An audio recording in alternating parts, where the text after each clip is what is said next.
আজ আমরা খুবই সুস্বাদু মজাদার একটি জলখাবারের খুব সহজ রেসিপি দেখে নেব। নমস্কার বন্ধুরা, চ্যানেলে আপনাদের সকলকে স্বাগত।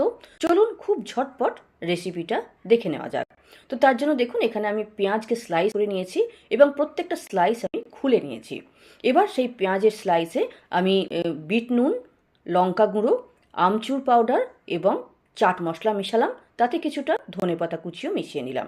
এবার সেদ্ধ আলুকে ভালো করে চটকে নিয়ে আমরা তাতে নুন, কাঁচা লঙ্কা কুচি, টমেটো কুচি, একটু কাশ্মীরি মির্চ দিলাম, দেখতে ভালো লাগবে, আর ধনেপাতা কুচি দিয়ে খুব ভালো করে মিক্স করে রাখলাম। এবার নেব রুটি। এখানে টাটকা রুটি, বাসি রুটি বা পরোটা নেওয়া যেতে পারে। প্রথমে রুটির ওপরে খুব ভালো করে আমি টমেটো সস লাগিয়ে নিচ্ছি। এখানে পিৎজা সসও লাগানো যেতে পারে। তারপরে এই আলুর মিক্সচারটা যেটা তৈরি করেছি সেটা খুব ভালো করে গোটা রুটিটার ওপরে স্প্রেড করে দিলাম।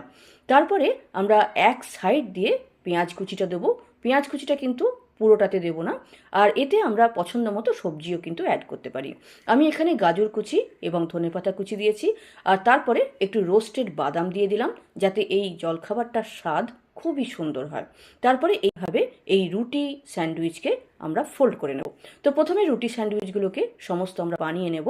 তারপরে একটা তাওয়া বা ফ্রাইং প্যানে সামান্য তেল দিয়ে এই ব্রাশ করে নেব, এবং আমরা ছোট প্যান বা তাওয়া হলে একটি একটি করেই হবে, আর যদি বড় তাওয়া বা প্যান হয় তাহলে দুটো করে আপনি এইভাবে সেঁকে নিতে পারেন।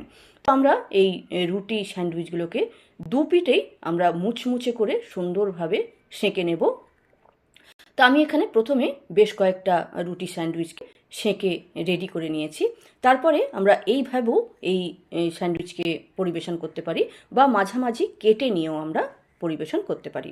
তো যাই হোক, রেসিপিটি কেমন লাগলো অবশ্যই কমেন্ট বক্সে লিখে জানাবেন।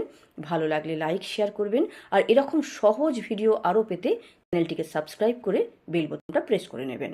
আজ এতটাই। নমস্কার।